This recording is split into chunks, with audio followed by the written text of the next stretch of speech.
To மாயா பஜார், நிர்மலா கஜேந்திரன். இன்றைக்கு நாம் பார்க்கும் ரெசிபி வாழைப்பூ பிரியாணி. 10 பூண்டு, ஒரு துண்டு இஞ்சி, இதை மிக்சியில் 1-2 அரைச்சிருக்கேன். இப்படி தட்டி போடுற மாதிரி அரைச்சா தான் டேஸ்ட்டாக இருக்கும். தண்ணி ஊற்றி ஜாம் மாட்ட அரைக்கக்கூடாது. தேங்காய் கொஞ்சமாக போட்டிருக்கேன். இது நல்லா ஃபைன் பேஸ்ட்டாக அரைகிறதுக்காக போட்டிருக்கேன். முந்திரி 7, கசகசா 1 டீஸ்பூன், ஃபைன் பேஸ்ட்டாக அரைச்சி வச்சுக்குவோம். கடலெண்ணெய் 2 டீஸ்பூன்,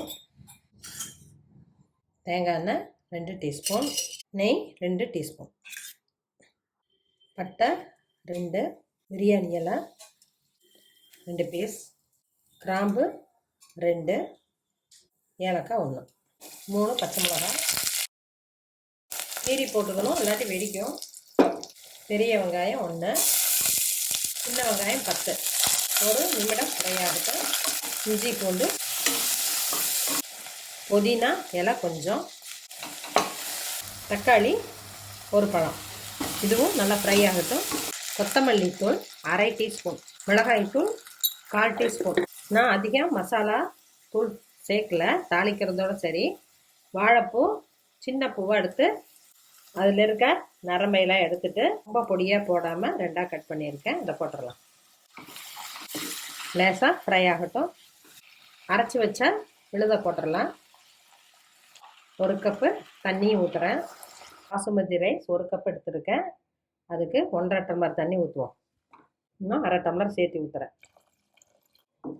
இதுலேயே தேங்காய் இருந்ததுனால நான் தேங்காய் பால் சேர்க்கல. விருப்பப்படுறவங்க தேங்காய் பாலும் கொஞ்சம் சேர்த்திக்கலாம். இப்போ கொதி வரட்டும். பாசுமதி ரைஸ் 1 கப் எடுத்துருக்கேன். வாஷ் பண்ணிவிட்டு 10 நிமிடம் ஊற வச்சுட்டு வடித்து வச்சுட்டேன். இதை போட்டுடலாம்.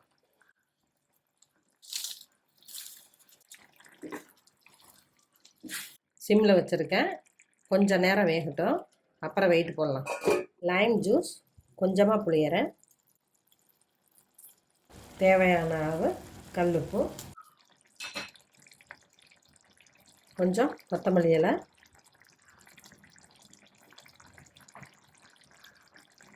மறுபடியும் 1 டீஸ்பூன் நெய் ஊற்றுறேன். அரிசி உடையாமல் லேசாக கிளறி விடுவோம்.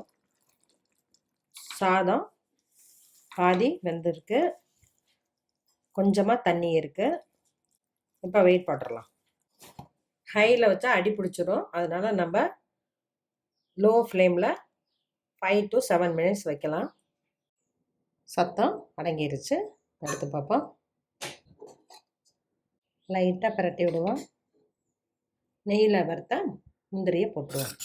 வாழைப்பூ பிரியாணி ரெடி ஆயிடுச்சு. இது வித்தியாசமான ரெசிபியாக இருக்கும். குழந்தைகளுக்கு காரம் இல்லாமல் செஞ்சு கொடுக்கலாம். ஏதாவது ஒரு ஃப்ரை, ஆனியன் பச்சடி இதோட சாப்பிட்றப்ப ரொம்ப டேஸ்ட்டாக இருக்கும். எல்லோருக்கும் பிடிக்கும். செஞ்சு பாருங்கள், சாப்பிட்டு பாருங்கள். பிடிச்சிருந்தா சப்ஸ்கிரைப் பண்ணுங்கள், ஷேர் பண்ணுங்கள். தேங்க்யூ.